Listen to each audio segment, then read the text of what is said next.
So ফেরেশতারা যখন আসলো মানুষের সূরাতে, তিনি মেহমান মনে করে তাদেরকে একটি ভুনা বাছুর, একটা বাছুরকে ভুনা করে গ্রিল করে তাদের সামনে উপস্থাপন করলেন। ফালাম্মা রাআ আইদিয়াহুম লা তাসিলু ইলাইহি নাকিরাহুম ওয়া আওজাসা মিনহু খীফা। তিনি দেখলেন যে মেহমানরা সামনে ভুনা বাছুর যখন দেয়া হলো গ্রিল করে, তারা কেউই খাচ্ছে না। বাছুরের সেই প্লেটে কেউ হাত দিচ্ছে না। দীর্ঘ সময় হয়ে গেল ওনারা খাচ্ছেন না।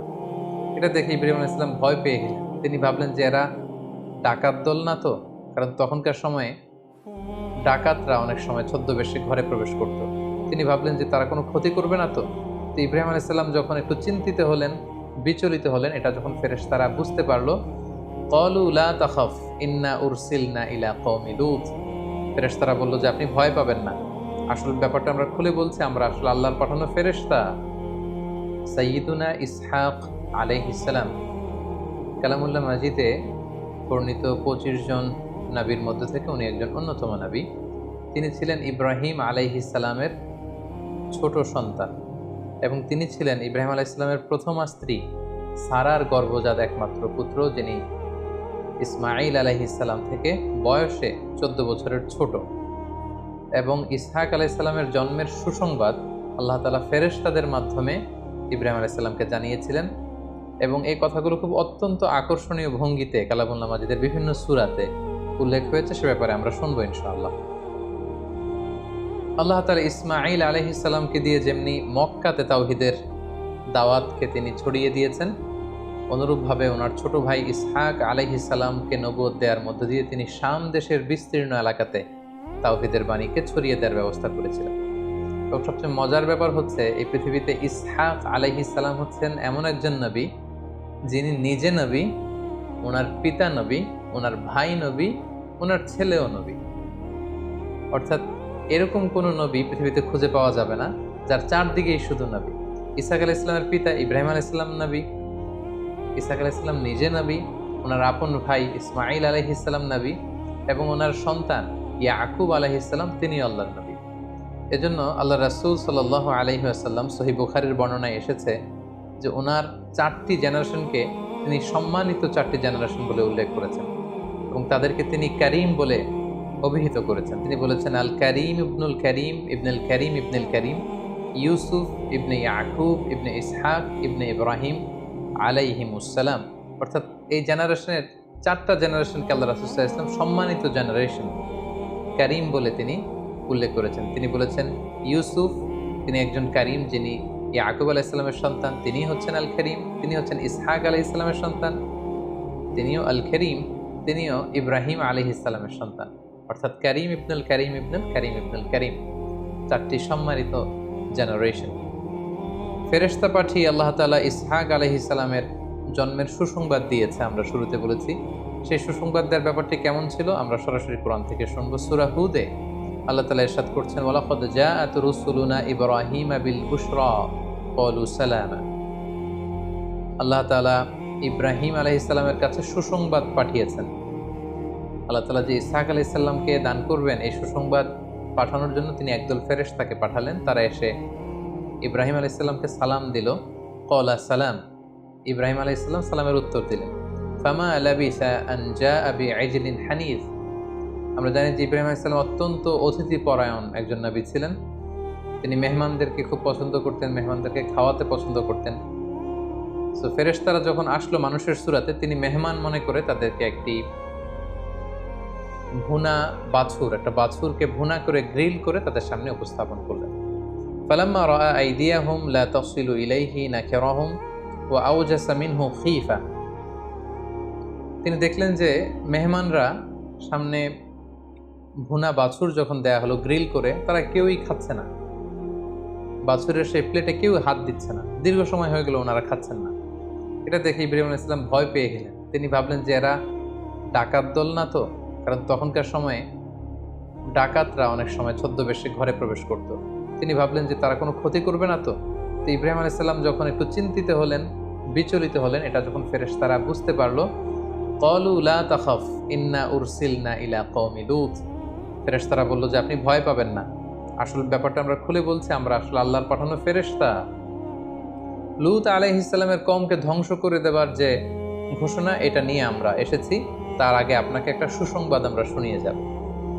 ওয়ামরাআতুহু কাইমাতুন ফাদহিকাত ফাবাশশারনাহা বিইসহাকা ওয়া মিন ওয়ারাই ইসহাকা ইয়াকুব। এবং তারা ইব্রাহিম আলাইহিস সালামকে সুসংবাদ দিল যে আপনাকে আল্লাহ তাআলা খুশি হয়ে আরো একটি সন্তান দান করবেন, যার নাম হবে ইসহাক, এবং ইসহাকের পরে আপনার এক নাতি হবে ইসহাকের বংশে, তার নাম হবে ইয়াকুব। এই কথোপকথনগুলো যখন ইব্রাহিম আলাইহিস সালামের স্ত্রী সারা পর্দার অন্তরাল থেকে শুনছিলেন, তিনি লজ্জায় কাচুমাচু হয়ে তিনি হাসছিলেন। কারণ তিনি ভাবছিলেন, আমার বয়স এখন 90 আর আমার স্বামী ইব্রাহিমের বয়স হচ্ছে 100। সো উনি হচ্ছেন বৃদ্ধ, আমি হচ্ছি বৃদ্ধা, আমাদের এই বয়স আবার সন্তান হবে কি করে? তিনি মুখ খুলে বলেই ফেললেন, ক্বালাত ইয়া ওয়াইলাতা আলিদু ওয়া আনা আজুজ। এই বৃদ্ধা অবস্থায়, এই বয়সে, এই বুড়ি বয়সে আমার বুঝি সন্তান হবে? তিনি হেসে দিলেন, ওয়া হাযা বা'লি শাইখা, আর আমার স্বামী ইব্রাহিম তো অত্যন্ত বয়োবৃদ্ধ। ইন্না হাযা লা শাইউন আজীব, এটা তো অনেক আজীব একটা ব্যাপার, আশ্চর্যের ব্যাপার, কি করে আমার সন্তান হবে?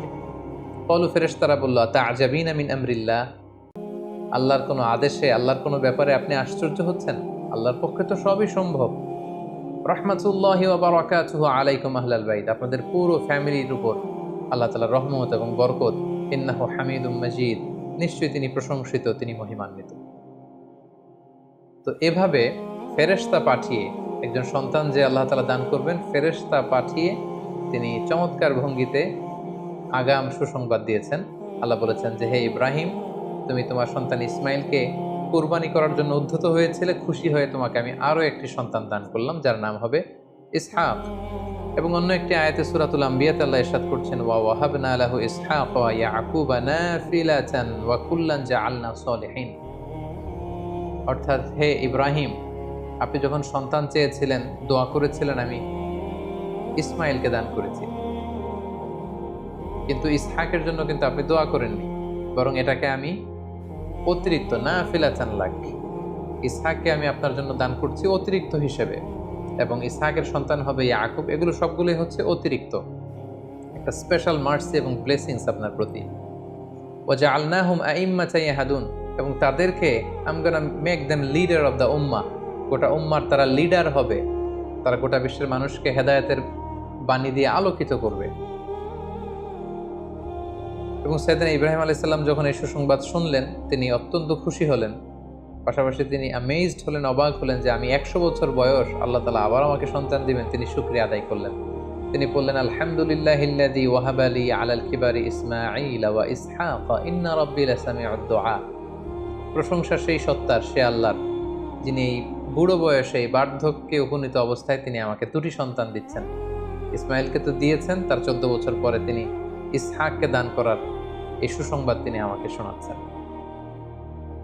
সাইয়েদনা ইসহাক আলাইহিস সালামের ব্যাপারে আলাদা করে কোনো ঘটনা কালামুল্লাহ মাজিদে উল্লেখ পাওয়া যায় না, বরং অন্যান্য নবীদের সাথে মিলিয়ে আল্লাহ তাআলা সাইয়েদনা ইসহাক আলাইহিস সালামের ব্যাপারে বিভিন্ন আয়াতে তিনি কথা বলেছেন। যেমন সূরা নিসা আল্লাহ তাআলা ইরশাদ করছেন, ইন্না আওহাইনা ইলাইকা কামা আওহাইনা ইলা নূহি ওয়ান নাবিয়্যিনা মিন বা'দি ওয়া আওহাইনা ইলা ইব্রাহিম ওয়া ইসমাঈল ওয়া ইসহাক ওয়া ইয়াকুব ওয়াল আসবাত। এই আয়াতে আল্লাহ বলছেন, হে নবী, আমি আপনাকে যেমনি ওহী দান করেছি, নূহ আলাইহিস সালাম এবং অন্যান্য নবীদেরকে যেমনি আমি ওহী নাজিল করেছি তাদের উপর, আপনার কাছেও ওহী নাজিল করেছি। পাশাপাশি আমি ইব্রাহিমকে ওহী করেছি, তার ছেলে ইসমাইলকে ওহী করেছি, ইসহাকের প্রতিও আমি ওহী করেছি বা প্রত্যাদেশ করেছি। এভাবে অন্যান্য অনেক নবীদের সাথে মিলিয়ে আল্লাহ তাআলা ইসহাক আলাইহিস সালামের কথা উল্লেখ করেছেন। পাশাপাশি সূরাতুস সাদে আল্লাহ তাআলা বলছেন, ওয়াযকুর ইবাদানা ইব্রাহিম ওয়া ইসহাক ওয়া ইয়াকুব। স্পেশালি আল্লাহ তাআলা 3 জন নবীর কথা উল্লেখ করলেন।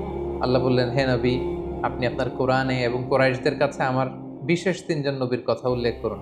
একজন হচ্ছে ইব্রাহিম, আরেকজন হচ্ছে ইসহাক, আরেকজন হচ্ছে ইয়াকুব, অর্থাৎ নাতি, ছেলে এবং বাবা, 3 জেনারেশনকে আল্লাহ একসাথে উল্লেখ করলেন এবং বললেন, উলিল আইদি ওয়াল আবসার, তারা হচ্ছেন উলিল আইদ মানে শক্তিশালী।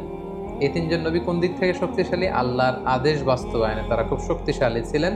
ওয়াল আবসার, তারা ভিশনারি ছিলেন, তারা চিন্তাশীল ছিলেন, তারা দূরদৃষ্টি সম্পন্ন ছিলেন। আল্লাহ তাআলা বলছেন, ইন্না আখলাসনাহুম বিখালিসাতিন যিকরাদ দার, তারা এমন নবী যাদেরকে আখেরাতের জন্য আমি খালেজভাবে তৈরি করেছি, অর্থাৎ দুনিয়াতে থেকেও তারা দুনিয়া নিয়ে পেরেশানি ছিলেন না। কি করে আখেরাতের কল্যাণ হবে, কি করে আখেরাতে সফল হওয়া যায় এ নিয়ে তারা সবসময় চিন্তিত থাকতেন। ওয়া ইন্নাহুম ইনদানা লামিনাল মুস্তাফাইনাল আখিয়ার and they are the chosen personality to me. যে তিনজনের কথা বললেন, আল্লাহ বললেন যে তারা হচ্ছে আমার কাছে চুজেন, মনোনীত, পছন্দনীয়। সুবহানাল্লাহি ওয়া বিহামদিহি। এভাবে অন্যান্য নবীদের সাথে মিলিয়ে বিভিন্ন আয়াতে আল্লাহ তাআলা ইব্রাহিম আলাইহিস সালামের ছোট ছেলে ইসহাক আলাইহিস সালামের ব্যাপারে তিনি উল্লেখ করেছেন।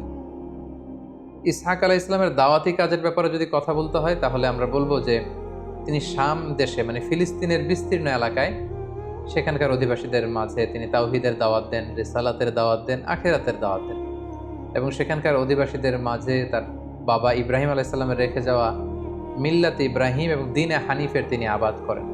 অর্থাৎ ইব্রাহিম আলাইহিস সালাম যে দাওয়াত দিচ্ছিলেন সে দাওয়াতেরই পূর্ণতা দান করেন সাইয়েদনা ইসহাক আলাইহিস সালাম। অন্যান্য নবীদের মতো তার জাতিগোষ্ঠীর পক্ষ থেকে বিরোধিতা বা রিজেকশন এরকম কোনো কথা কোরআনে উল্লেখ হয়নি, এবং সেখানে কোনো আযাবের কথাও উল্লেখ হয়নি। সাইয়েদনা ইব্রাহিম আলাইহিস সালামের ফুটস্টেপকে ফলো করে সাইয়েদনা ইসহাক আলাইহিস সালাম কানানের, ফিলিস্তিনের, শাম দেশের বিস্তীর্ণ এলাকা জুড়ে তিনি তাওহীদের রিসালাতের দাওয়াত দিয়ে দিয়ে তিনি তার জীবনকে অতিবাহিত করেছেন, এবং তিনিও তার পিতার মতো সেই ফিলিস্তিনে ইন্তেকাল করেছেন। এবং সাইয়েদনা ইব্রাহিম আলাইহিস সালামের কবরের পাশে সাইয়েদনা ইসহাক আলাইহিস সালামকে কবর দেওয়া হয়েছে, এবং স্থানটি এখনও আল খালিল জায়গা নামে পরিচিত, এবং যে খালিল নামকরণটি বা নামটি সাইয়েদনা ইব্রাহিম আল খালিলের নামের সাথে মিলিয়েই খালিল এলাকা হিসেবে চিহ্নিত হয়েছে। সম্মানিত সুধী, সাইয়েদনা ইসহাক আলাইহিস সালামের জীবনী নিয়ে আলোচনা করবার পরে এবার আমরা ওনার জীবনী থেকে কিছু শিক্ষা খুঁজে বের করবার চেষ্টা করব, কিছু লাইফ লেসন। প্রথম যে লাইফ লেসনটি আমরা পাই সেটি হচ্ছে ইসহাক আলাইহিস সালামের বার্থ, জন্মটাই ছিল একটা মিরাকেল, একটা অলৌকিক ঘটনা। কারণ ওনার মা সারা, ওনার বয়স ছিল 90, ইব্রাহিম আলাইহিস সালামের বয়স ছিল 100। আমরা আমাদের সময়কালে 100 বছরের কোনো বয়োবৃদ্ধ নারী পুরুষের মাধ্যমে সন্তান হবে এটা কল্পনাই করতে পারি না। তো এজন্য এটা একটা মিরাকুলাস ব্যাপার ছিল। এজন্য এই ইসহাক আলাইহিস সালামের জন্মের সুসংবাদের জন্য আল্লাহ তাআলা ফেরেশতা পাঠিয়েছিলেন। এখান থেকে আমরা যেটা শিক্ষা পাই সেটা হচ্ছে আল্লাহ তাআলার পক্ষে সবই সম্ভব। Everything could be happen. তিনি সব কিছু করতে পারেন। তিনি মরুর বুকে ঝর্ণা বহাতে পারেন, তিনি বিশাল নদীকে মরুচর বানিয়ে দিতে পারেন, তিনি পাহাড়কে দরিয়া করতে পারেন, তিনি দরিয়াকে পাহাড় করতে পারেন। এমন কোনো জিনিস নেই যেটা আল্লাহ তাআলার পক্ষে সম্ভব না। তার চাক্ষুর জলজন্ত প্রমাণ হচ্ছে সাইয়েদনা ইসহাক আলাইহিস সালাম জন্মগ্রহণ করেছেন এমন বয়সে যখন ইব্রাহিম আলাইহিস সালাম বয়োবৃদ্ধ, যখন তার মা সারাও বৃদ্ধা। প্রথম যে শিক্ষাটা পাই, আল্লাহ তাআলার উপর অবিচল আস্থা এবং বিশ্বাসের শিক্ষা আমরা পাই, তিনি চাইলে সব কিছু করতে পারেন।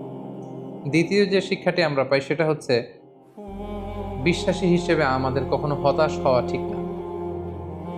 আল্লাহ তাআলা বলছেন লা তাইয়াসু মির রাউহিল্লাহ, আল্লাহর রহমত থেকে নিরাশ হয় না। বিশ্বাসীরা কখনো হতাশ হয় না, তারা কখনো নিরাশ হয় না, তারা কখনো হাল ছেড়ে দেয় না, তারা ভরসা রাখে আল্লাহর উপর। অনেক দম্পতি আমাদেরকে বলে যে দীর্ঘদিন তাদের দাম্পত্য জীবনে কোনো সন্তান হয়নি, তারা নিঃসন্তান। তাদেরকে আমরা বলি যে আপনারা সাইয়েদনা ইব্রাহিম আলাইহিস সালাম যেভাবে দোয়া করেছিলেন সেভাবে দোয়া করুন। তিনি দোয়া করেছিলেন রব্বি হাবলি মিনাস সলিহিন, হে আল্লাহ আপনি আমাকে নেককার সন্তান দিন।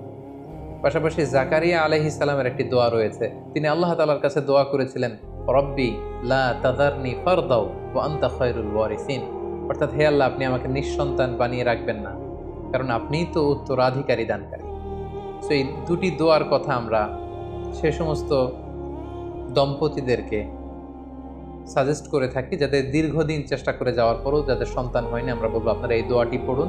প্রথম দোয়াটি হচ্ছে রব্বি হাবলি মিনাস সলিহিন, ইব্রাহিম আলাইহিস সালামের দোয়া, হে আল্লাহ আপনি আমাকে নেককার সন্তান দিন। দ্বিতীয়টি হচ্ছে জাকারিয়া আলাইহিস সালামের দোয়া, রব্বি লা তাযারনি ফারদা ওয়া আনতা খায়রুল ওয়ারিসিন, হে আল্লাহ আপনি আমাকে নিঃসন্তান বানিয়ে রাখবেন না, আপনি তো উত্তম উত্তরাধিকারী দানকারী। সো যাদের সন্তান হয় না তাদেরকে আমরা বলবো যে আপনারা আশাহত হবেন না, নিরাশ হবেন না, আপনারা চেষ্টা চালিয়ে যান, আপনারা দোয়া করুন, প্রয়োজনে যথাযথ চিকিৎসা গ্রহণ করুন। আল্লাহ তাআলা চাইলে সব করতে পারেন। তিনি চাইলে ছেলে দিতে পারেন, তিনি চাইলে মেয়ে দান করে থাকেন, তিনি যাকে চান ছেলে মেয়ে দুইটাই দেন। আবার কাউকে চাইলে পরীক্ষার অংশ হিসেবে তাদেরকে নিঃসন্তান বানিয়ে রাখেন। সো আমরা সবসময় হোপফুল থাকবো, নেভার লুজ হোপ, কখনো হতাশ হওয়া যাবে না। আমরা আল্লাহ তাআলার উপর সবসময় ভরসা রাখি। 3 নাম্বার যে শিক্ষাটি আমরা পাই সেটা হচ্ছে ভালো কাজের, কল্যাণমূলক কাজের ধারাবাহিকতা অব্যাহত রাখার জন্য গুড সাকসেসের রেখে যাওয়া, ভালো উত্তরাধিকার রেখে যাওয়া। সাইয়েদনা ইব্রাহিম আলাইসাল্লাম যদি ইসাক আলাইসাল্লামকে তাওহীদের শিক্ষা না দিতেন, ছেলেকে ওইভাবে গ্রুমিং না করতেন, ট্রেন আপ না করতেন, তাহলে ওনার দাওয়াত হয়তো ওইখানেই থেমে যেত। কিন্তু না, সাইয়েদনা ইব্রাহিম আলাইসাল্লাম ওনার সন্তানকে এমনভাবে তিনি গঠন করেছেন যে ওনার ইন্তেকালের পরে এই দাওয়াতি কাজের আঞ্জাম কিন্তু ওনার ছেলে ইসহাক আলাইহিসসালাম পুরো শাম দেশ জুড়ে দিয়েছেন। তিনি সেখানে তাওহীদের দাওয়াত দিয়েছেন, রিসালাতের দাওয়াত দিয়েছেন, আখিরাতের দাওয়াত কিন্তু তিনি সেখানকার জনগোষ্ঠীর মাঝে দিয়েছেন। সো আমরা কোনো ভালো কাজের ধারাবাহিকতা যদি অব্যাহত রাখতে চাই, আমাদেরকে এমন গুড সাকসেসের উত্তরাধিকার রেখে যেতে হবে যারা আমাদের অবশিষ্ট কাজটুকু, আমাদের রেখে যাওয়া কাজটুকু যাতে তারা কন্টিনিউ করতে পারে। আল্লাহ তাআলা আমাদের সবাইকে কথাগুলো বুঝার ও আমল করার তৌফিক দান করুক। হাযা মা ইনদি ওয়াল ইলমু ইনদাল্লাহ আলাইহি তাওয়াক্কালতু ওয়া ইলাইহি উনীব। ওয়াসসালামু আলাইকুম ওয়া রাহমাতুল্লাহি ওয়া বারাকাতুহু।